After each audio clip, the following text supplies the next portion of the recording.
32।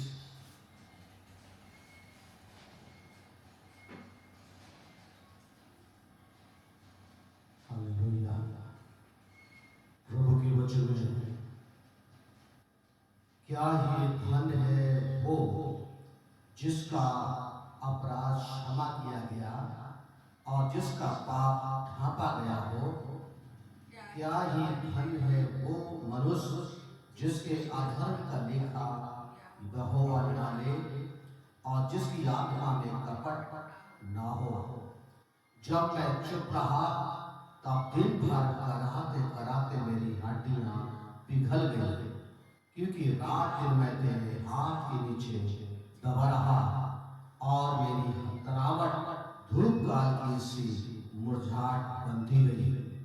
जब मैंने अपना पाप तुझ पर प्रकट किया और अपना अधर्म न छिपाया और कहा मैं यहोवा के सामने अपने अपराधों को मान लूंगा, तब तूने मेरे अधर्म और पाप को क्षमा कर दिया।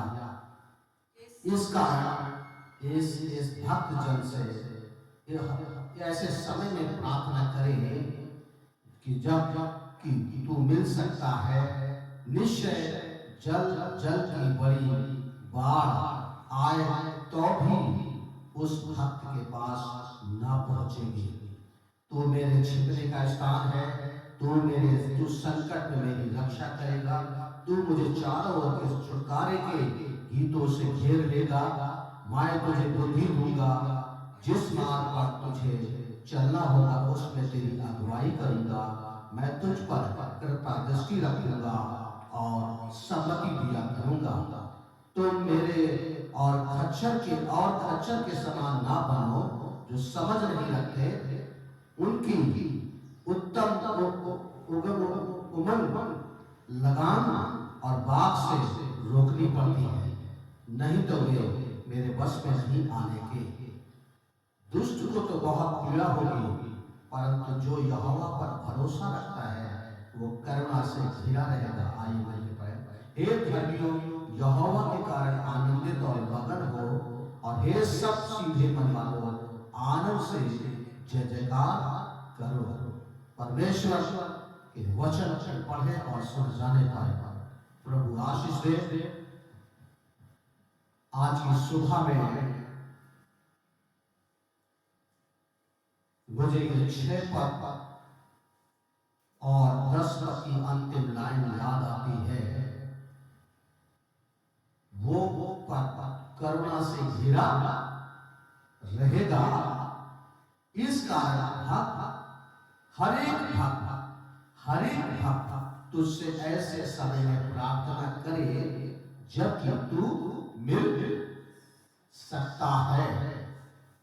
निश्चय जब जल की बड़ी बाढ़ आए तो भी उस भक्त के पास ना पहुंचेगी। जब आज मैं वर्तमान के हालातों के साथ परमेश्वर के वचन को अध्ययन कर रहा था और देख रहा था, तुलना कर रहा था, जो कुछ हो रहा है उसमें कितनी अद्भुत बात है। जब इंसान गलत करता है, इंसान को कुछ भी समझ में नहीं आता, लेकिन गलत करने के बाद उसे पता चलता है कि मैं गलत हूं। आज परमेश्वर का वचन हमें बताता है, यूहन्ना की पत्री पहला पत्री और 5 और 19 पद में, सारा संसार दुष्ट बैरी के हाथों में जकड़ा है, परंतु परमेश्वर का वचन कहता है जो परमेश्वर की करुणा से घिरे रहेंगे उन पर शैतान शासन उनको नहीं कर सकता है। जो परमेश्वर के भरोसा रखते हैं और उनकी करुणा से घिरे रहते हैं, उन पर शैतान शासन नहीं कर सकता है। उन्हें अपने नियंत्रण में नहीं रख सकता। क्यों? इसलिए परमेश्वर का वचन कहता है, जब मरकुस की सुसमाचार और 5वें अध्याय में हम एक व्यक्ति को देखते हैं, जब तक शैतान को जीवन में मौका न दे तब तक इंसान शैतान मनुष्य को अपने नियंत्रण में नहीं कर सकता। लेकिन जब नियंत्रण के लिए मौका देता है तो उसकी हालत कैसे कर देता है। लेकिन यीशु मसीह के आने के बाद उसके जीवन में शैतान का अधिकार समाप्त हो जाता है। परमेश्वर का वचन, पतरस भी हमें इस बात के लिए पहला पत्र 5 के 7 में, शैतान हमें हो सकता है भयानक रूप दिखाए। शैतान हमारे सामने हमारे विचारों में ऐसे भयानक विचार लाए, ऐसी परिस्थितियां लाए, ऐसे वातावरण लाए, ऐसी तमाम, परमेश्वर का वचन कहता है क्योंकि वो रूप बदलने वाला है। दूसरा तत्व 2:11 में लिखा है, शैतान बहुरूपिया है। वो तमाम प्रकार के रूपों को, तरीकों को उन लोगों के लिए भरता है जो लोग प्रभु के साथ जीवन व्यतीत करते हैं। उन्हें भयानक प्रभाव डालने का प्रयास करता है, लेकिन ताकि वो उसके नियंत्रण में, उसके अधिकार में, उसकी आधीनता में, उनकी बातों में शामिल हो जाए। लेकिन परमेश्वर का वचन कहता है, रोमियो पत्री और आखिरी अध्याय वहां पर लिखा है 20वें पद में, परमेश्वर शैतान को तुम्हारे अधीन कर। परमेश्वर, ये लूका 10:19 भी कहता है, शैतान और उसकी शक्ति परमेश्वर के लोगों के अधीन है। इसलिए जब मैं बड़े अच्छे से, जब मैं पहला शामिल उसका 15 अध्याय में हम राजा साउल के बारे में जब पढ़ रहा था, और मैंने पढ़ा कि उसने परमेश्वर की बात को सुना, उसके अनुसार उसने करने के लिए आगे बढ़ा, और जब आगे बढ़ा और चला और ज्यादा समय नहीं हुआ, और वो उसकी आज्ञा से क्या हो गया, लोगों की सलाह मान करके अपने विचारों को, शैतान हमारे सामने ऐसी परिस्थितियां, विचार ला देता है कि हमारा आनंद और भरपूरी का जीवन भी क्या कर देता है, बेकार। राजा साउल का क्या कर दिया, परमेश्वर की दृष्टि में वो तुच्छ हो गया। परमेश्वर महान बनाना चाहता है, परमेश्वर हमें अपराधी जीवन नहीं व्यतीत करने के लिए बनाना चाहता है। परमेश्वर चाहता है हम धार्मिक जीवन भी व्यतीत करें जिसमें किसी प्रकार का दोष ना हो। अगर हमारे मन में किसी प्रकार का दोष पाया जाता है, हम जीवन में कभी खुश, और शैतान नहीं चाहता कि कोई खुश रहे, आनंदित रहे, आजादी से रहे। लेकिन वो भयानक डरावनी बातें मन में डालता है, और ताकि इसके द्वारा से, जब मैं इतिहास की कुछ बातों को, कुछ देशों के बारे में पढ़ रहा था, और मैंने पढ़ा, मैं इन दिनों में कई बार हमने पढ़ा, और क्या नाम है, गाल यानी फ्रांस के बारे में, जो आज एक मसीही देश के नाम से जाना जाता है। जब परमेश्वर का सुसमाचार वहां फैला और बहुत ही लोगों ने एक्सेप्ट किया, और काफी अच्छा लोगों का जीवन आनंद में था। और तब शैतान कुछ व्यक्तियों के मन में गलत विचार पैदा कर दिए, और उन्होंने उन गलत विचारों के कारण से कहा यह सब कुछ चर्च के द्वारा से हुआ है, और इसका प्रभाव चर्च के ऊपर बहुत बड़ा पड़ा। तमाम लोग के जीवन, 70,000 का एक आंकड़ा बहुत होता है, लेकिन 3 साल बाइबल को बंद किया गया, इससे ज्यादा नहीं बंद कर पाए, क्योंकि जो परिस्थितियां, जो परमेश्वर के लोगों ने प्रार्थनाएं की, तमाम लोगों को बंधन से छुटकारा दिलाया, तमाम गलत कामों से छुटकारा दिलाया और तमाम प्रकार की बुराइयों से उन्हें, तमाम नशीली बातों से, नशीली चीजों से और तमाम प्रकार के अपराधों से लोगों को एक सही दिशा में लेके चला। लेकिन जब वैध हो गया, उसका परिणाम, उन्होंने बहुत कोशिश की खेने का, चलाने का, संभालने का, लेकिन वो पॉसिबल नहीं हुआ। और 3 साल के बाद हारी माननी पड़ी। मेरा बाइबल के चलाना, संभालना संभव, सुधारना संभव नहीं है। हमें परमेश्वर का वचन, इस आज जो वर्तमान में तमाम चीजें जो दिखाई दे रही हैं, हमारे देश के लिए भी परमेश्वर का प्रेम, धर्मशास्त्र बाइबल हमें धन्य बनाने के लिए, महान बनाने के लिए कहता, धन्य है जिसके अपराध क्षमा किए गए हैं। उसके लिए परमेश्वर बुद्धि भी देता है और उसके लिए हमें मार्ग भी दिखाता है, ताकि हम गलत मार्ग को अपने जीवन में ना अपनाएं। और परमेश्वर के वचन में जब चीन के बारे में पढ़ रहा था और कोरिया के बारे में पढ़ा, वियतनाम के बारे में पढ़ा और जापान के बारे में पढ़ा और रोमानिया के बारे में पढ़ा और तमाम रसिया के तमाम देशों के बारे में पढ़ा, जहां पर तमाम प्रकार के परमेश्वर के दासों का सामना, परिस्थितियों का सामना करना पड़ा।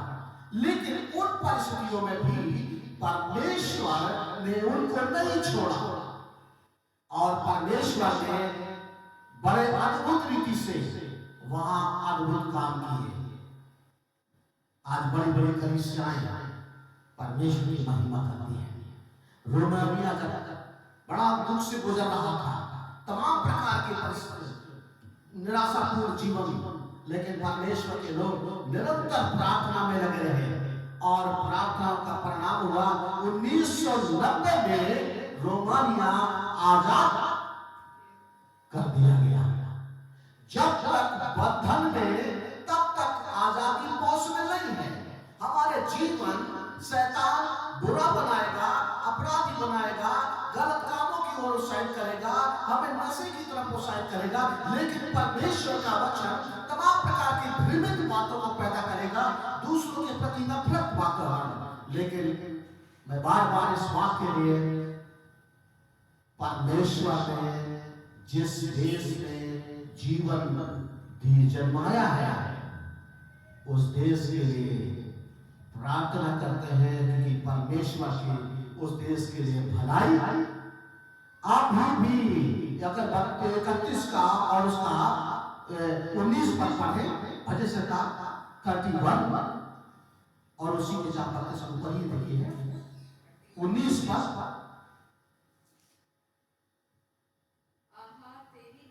आहा तेरी भलाई क्या ही बड़ी है,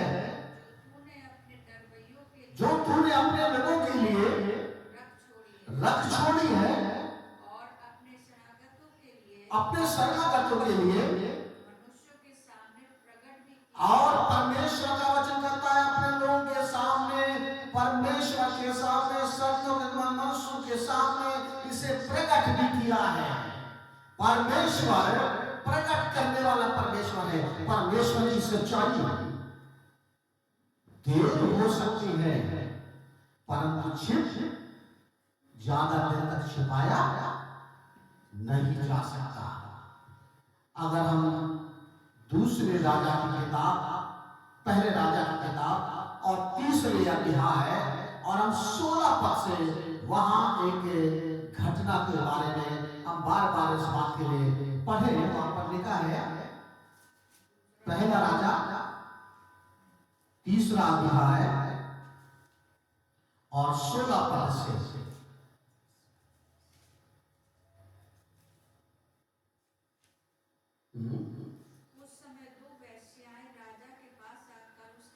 दो स्त्रियां राजा के पास आकर कहने लगी, उसके सम्मुख खड़ी हुई और उनके सामने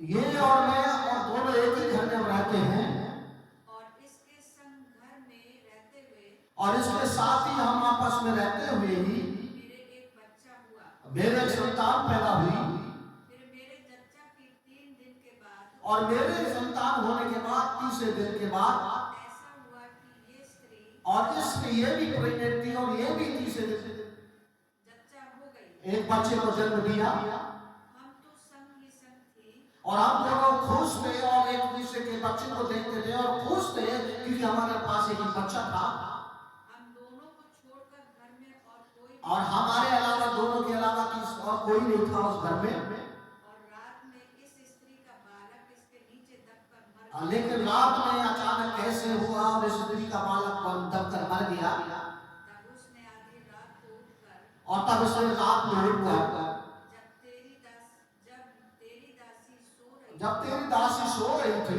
तब मेरा लड़का मेरे पास से लेकर ये उसने अभियोग लगाया, ये मेरा बच्चा उठा करके और अपने पास रख लिया अपनी छाती में रखा और अपने सीने से लगा लिया, और और अपना मरा हुआ बालक अपना मरा हुआ बालक मेरी छाती में लिपटा दिया। और मेरे सीने से लगा दिया।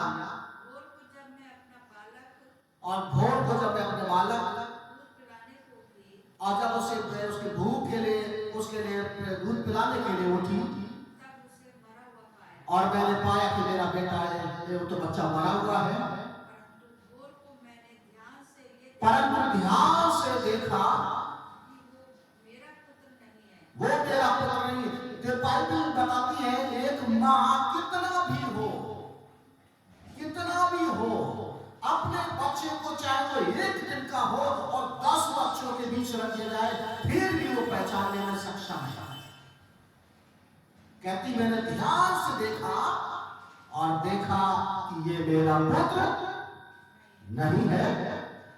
तब दूसरी स्त्री ने कहा, तब दूसरी ने कहा, नहीं, जीवित पुत्र मेरा है, जीवित पुत्र मेरा है और मरा पुत्र तेरा है। मरा हुआ पुत्र तेरा है। परंतु वो कहती रही, परंतु वो कहती रही, नहीं, मरा हुआ तेरा पुत्र है, लेकिन नहीं, मरा हुआ तेरा पुत्र है और जीवित मेरा पुत्र है। जीवित मेरा पुत्र है। यूं वे राजा के सामने बातें करती रही। और ये राजा के सामने दोनों खड़े होकर के अपने अपने दावे और अपने अपने दावे करती रही।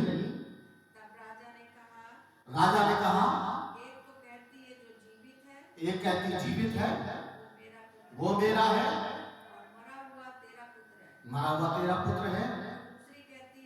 दूसरी कहती है नहीं, जो मरा है वो तेरा पुत्र है, मरा हुआ तेरा पुत्र है, और जो जीवित है वो मेरा पुत्र है। और जीवित है वो मेरा। दोनों एक ही बात बोलती है। फिर राजा ने कहा, मेरे पास तलवार ले आओ। मेरे पास एक तलवार लाओ। अतः एक तलवार राजा के सामने लाई, और एक तलवार राजा के सामने लाई गई। तब राजा बोला, और राजा ने कहा, जीवित बालक को 2 टुकड़े करके, और एक घोषणा कर दी न्याय के कि जीवित बालक को 2 टुकड़े करके, आधा इसको और आधा उसको दो। और आधा इसको और आधा उसको दे दो। तब जीवित बालक को माता का मन अपने बेटे के लेकिन जीवित बालक की माता का मन अपने बेटे के लिए घर आया, इसलिए से घर आया। और उसने राजा से कहा, हे मेरे प्रभु, जीवित बालक ये जीवित बालक उसी को दे, इसी को दे दे, परंतु इसको किसी परंतु बालक को चोट न पहुंचा, न मार। न मार। दूसरी स्त्री ने कहा, और दूसरी स्त्री ने कहा, वो ना तो मेरा हो ना तो मेरा हो और ना तेरा, ना तेरा, वो 2 टुकड़े किए दो टुकड़े किए जाएं। जाए। तब राजा ने कहा, और तब राजा ने कहा, पहली जीवित बालक को किसी भांति उसको ना मारो, किसी भांति उसको न मारो, क्योंकि उसकी माता वही है। क्योंकि माता वही है। हम कितना भी सच छिपा हो, कितना भी कोई न जानता हो, बच्चे को जिसे अपनी माँ सही ढंग से पहचानने का भी दुनिया में से दिखाई नहीं दे रहा है, ऐसे हालात में, और वहां कोई है नहीं, कैसे से उसमें कोई शंका की बात नहीं है, कोई भय नहीं है, कुछ ऐसा वातावरण नहीं है, फिर भी वहां ऐसी घटना हुई।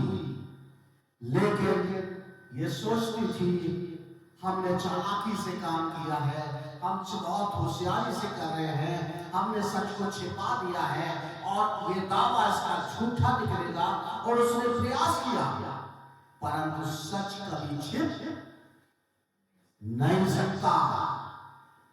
असली ही रहेगा। कहने का मतलब जीवन में किसी भी व्यक्ति के ऊपर शैतान का नियंत्रण नहीं रह सकता। छोटी छोटी चीजें मनुष्य को गुलाम बना देती है। बिना उन तमाम छोटी छोटी चीजों के बिना उसका जीवन में खुशी नहीं मिलती है, लेकिन खुशी तो परमेश्वर देता है, ना कि चीजें। परमेश्वर का धन्यवाद हो, ऐसा परमेश्वर। इसलिए प्रभु का वचन में हम पढ़े प्रकाशित किताब 6वें अध्याय में लोग प्रार्थना कर रहे हैं, लोग प्रार्थना कर रहे हैं, बड़े गंभीरता से प्रार्थना कर रहे हैं, और परमेश्वर उनकी प्रार्थना को सुन नहीं रहा है। और क्या कह रहे हैं? 11 और अच्छा 10 पद पढ़ते। उन्होंने बड़े शब्द से पुकार कर कहा, और लोग बड़े शब्द से परमेश्वर को पुकार रहे हैं, हे स्वामी, हे परमेश्वर, हे पवित्र हे पवित्र और सत्य, कब तक न्याय न करेगा, कब तक न्याय न करेगा, और पृथ्वी के रहने वालों से और पृथ्वी के रहने वालों से हमारे लहू का बदला कब तक न लेगा, कब तक पलटा न लेगा। उनमें से हर एक को श्वेत वस्त्र दिए, उन्हें एक श्वेत वस्त्र दिया गया, और उनसे कहा गया और उनसे कहा गया कि और थोड़ी देर तक विश्राम करो। जब तक कि तुम्हारे संगी दास परमेश्वर का वचन कहता है, गिनती जिस दिन पूरी हो जाएगी उस दिन परमेश्वर न्याय पर उतर आएगा। जब तक गिनती बैलेंस है तब तक परमेश्वर कहता है, तुम्हारे संगी दास भाई जो तुम्हारी नाई ही ऐसी स्थिति से गुजरने वाले हैं, और जब तक वो गिनती पूरी ना हो तब तक न्याय, तब तक समझ में नहीं आएगा। जिस तरीके से परमेश्वर का वचन कहता है, परमेश्वर लोगों को मौका देता है जीवन में संभलने का, सुधरने का। परमेश्वर का वचन में लिखा है।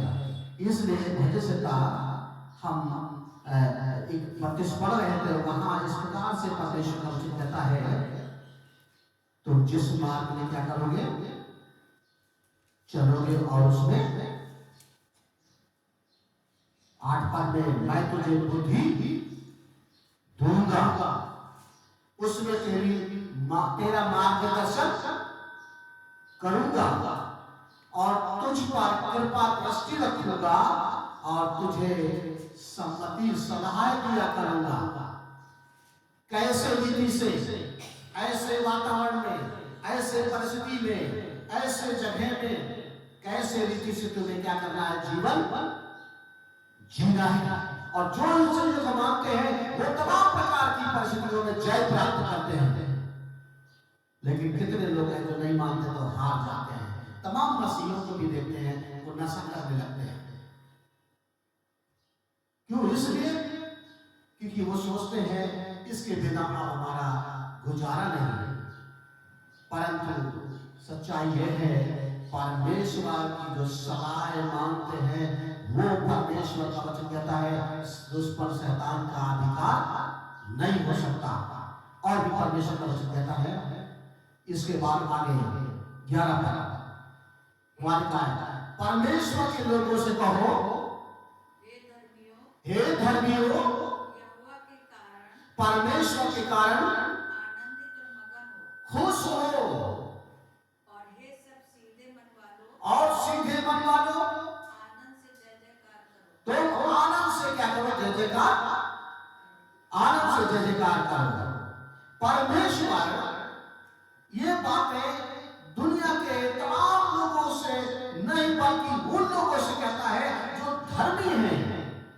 क्योंकि धर्मियों को चाहिए क्या करना चाहिए?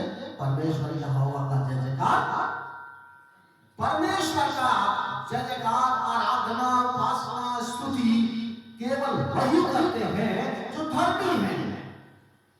बुरा कभी भी नहीं करता, लेकिन जब उसे बुराई समझ में आ जाती है तब वो अपने आप ही ईश्वर की आराधना करता है, तब अपने आप ही उसे पछतावा होता है और तब वो कहता है हे ईश्वर मुझे क्या कर, अपनी करुणा में मुझे भी क्या कर ले, छिपा ले। परमेश्वर का वचन, क्योंकि उसकी करुणा उसके लोगों के लिए छिपी हुई है, जो सब मनुष्यों के सामने प्रकट है, परंतु लोग समझ नहीं सकते हैं। वही समझेंगे समय आने पर जब परमेश्वर जी ने समझाए। और परमेश्वर का वचन कहता है धन्य है वो व्यक्ति जिसका अपराध क्षमा किया गया और जिसके अपराधों का लेखा परमेश्वर ना ले, जिसकी आत्मा में कपट ना हो। अगर हम कितने भी धार्मिक हो, कितने अच्छे हो, कितने खूबसूरत हो, कितने पढ़े लिखे हो, यदि हमारे मन में कपट है तो परमेश्वर का वचन कहता है हम कभी भी शैतानी शक्तियों से आजाद नहीं हो सकते। हमारे अंदर डरावने सपने, डरावने विचार, डरावने वातावरण, डरावनी सोच, डरावनी शिक्षाएं, डरावना और ऐसे वातावरण में कभी हम खुश नहीं रह सकते एक दूसरे के प्रति। परमेश्वर का वचन हमें चाहता है कि हम खुश रहें और खुश रहने, आनंदित रहने का उपाय है कि हम परमेश्वर की स्तुति। परमेश्वर के लोगों ने तमाम देशों में जब तमाम प्रकार की परिस्थितियां उनके विपरीत रही, चाहे वो फ्रांस की हो, चाहे वो क्या नाम है चीन की हो, चाहे वो वियतनाम की हो, चाहे जापान की हो, चाहे कोरिया की हो, चाहे रोमानिया की हो, रसिया की हो, या किसी और देशों के बारे में बात कर रहे हैं, परमेश्वर की वहां भी परमेश्वर की करुणा से वो ओझल नहीं हुए और परमेश्वर ने उन्हें क्या कर दिया, जयवंत का छुटकारा दिया। आज परमेश्वर हमारे यहाँ भी यही परमेश्वर एक दिन फ्रांस के जैसा काम करने वाला परमेश्वर है। अद्भुत रीति से परमेश्वर छुटकारा देने वाला। जब फ्रांस के लोगों को समझ में आ गया आज मसीही देश के नाम से जाना जाता है परमेश्वर। जब मैं एक व्यक्ति की क्लिप देख रहा था और वो बड़ा भारत का ही व्यक्ति था और मुझे टूल पर उसने कहा फ्रांस के लोग बड़े प्यारे लोग हैं, कितना खूबसूरत है, यहाँ कितनी अच्छी, कितना अच्छा है, यहाँ सभी संपन्न है। हमारे देश में भी आज तमाम प्रकार की है संपन्नता के लिए, खुशी के लिए हमें परमेश्वर चाहिए। परमेश्वर, क्योंकि परमेश्वर जो है जो हमें खुशियां देता है। अच्छा खुश होंगे, बाइबल कहती है मन के आनंदित होने से क्या कर देते हैं, बीमार भी चंगा हो जाता है। लेकिन जब मन के टूटने से बीमार भी क्या, हड्डियां भी टूट जाती हैं। परमेश्वर हमारी हड्डियों की पोषण रखना चाहता है, हमारे जीवनों को स्वस्थ रखना चाहता है, हमारे भविष्य को, हमारे बच्चों को, हमारी तमाम चीजों के लिए।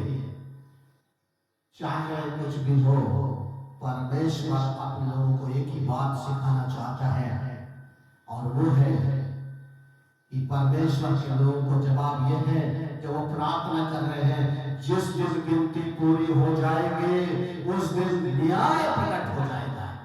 लेकिन जब तक नहीं हो रहा है तब तक ये चलेंगे। लेकिन इसमें भी परमेश्वर के लोग, क्योंकि वो चुने हुए, वो दुनिया के बारे में, दुनियादार तमाम चीजों के बारे में चिंता नहीं करते हैं, वो इस बात के लिए परमेश्वर के सामने खड़े होते हैं और प्रार्थना करते हैं परमेश्वर अपनी दया, अपनी करुणा, अपना अनुग्रह अपने लोग देश पर उड़े हुए।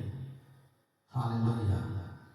हम लोग गीत गाएंगे और आराधना में चले एक माँ के तरीके से। हालेलुया। एक माँ की तरह प्रभु शांति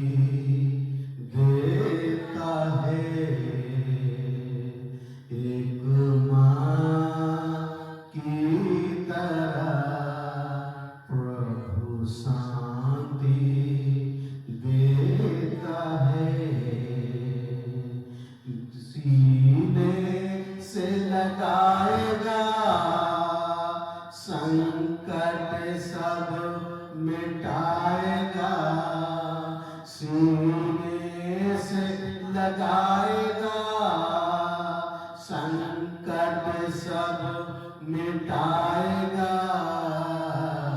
एक माँ की तरह प्रभु शांति देता है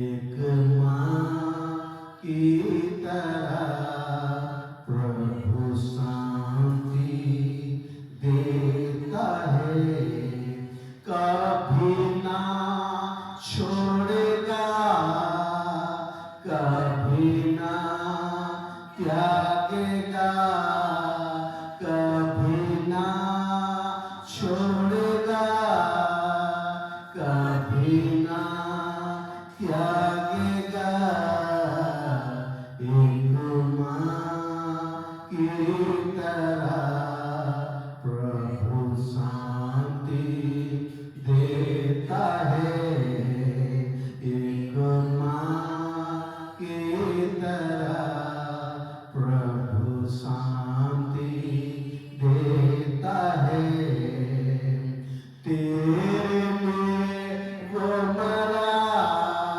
तेरे पाप सब उठा लिया तेरे लिए वो मरा तेरे पाप सब उठा लिया एक माँ की तरह प्रभु शांति देता है एक माँ की तरह प्रभु शांति देता है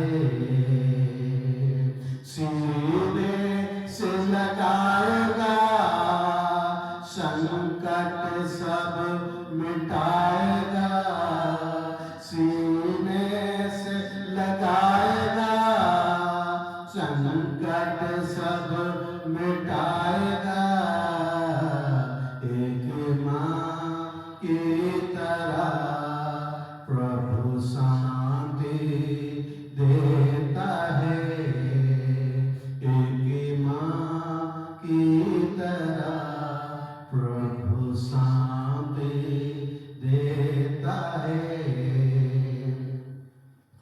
हमारे सर्वशक्तिमान परमेश्वर प्रभु यीशु मसीह हम आपका धन्यवाद करते हैं स्तुति करते हैं प्रभु हम जानते हैं आपके वचन के मुताबिक प्रभु सच चाहे जितने भी गहरे नीचे दबा हो लेकिन निश्चय उभर कर सामने आएगा और सच्चाई हर एक को एक्सेप्ट करनी पड़ेगी परमेश्वर हमारे धन्यवाद आज की सुबह में आपकी भलाई आपकी करुणा जो सब मनुष्यों के लिए प्रभु जी प्रकट है वो परमेश्वर तेरा वचन कहता है तो हमें ऐसे मार्ग में तेरे दास और दासियों के पास बहुत सारी परिस्थितियां तो आए वो जाएंगी लेकिन परमेश्वर तेरा वचन कहता है वो उनके पास नहीं आएंगे क्योंकि परमेश्वर उन्हें हर परिस्थिति में संभालता है आज तक हमने जो तमाम जगहों के इतिहासों को देखा बाकी परिस्थितियों के बारे में अनुभव किया लेकिन परमेश्वर वहां पर तेरी महिमा हुई हमारे प्रभु देश के लिए प्रार्थना करते हैं हमारे देश में आप तमाम प्रकार के जगह जगह बात बात में प्रभु जी लोग हिंसात्मक हो रहे हैं एक दूसरे के प्रति प्रभु जी हिंसा करें केवल इसलिए क्योंकि बहुत सारी बातें शैतान हमारे मनों में डाल रहा है ताकि हम खुश न रहें दूसरा खुश न रहे और हम एक दूसरे के प्रति केवल ये सोचे हमारा अच्छा भविष्य है परंतु परमेश्वर का वचन कहता है वो अंधकार और आंसू हमें देना चाहता है लेकिन हमारी प्रार्थना है प्रभु हमारे देश में हर जगह अमन चैन शांति रहे प्रेम और भाईचारा मेल एकता जैसे आज तक रहा और आगे भी प्रभु जी जो तमाम प्रकार की कुछ ऐसी परिस्थितियां हैं प्रभु आप उन परिस्थितियों को भी प्रभु जी बदले और अपनी महिमा ले हम दुआ करना मांगते पिता परमेश्वर आज के इस दिन के लिए वचन के लिए जब इन लोगों तक पहुंचे लोग दिलों में प्रभु जी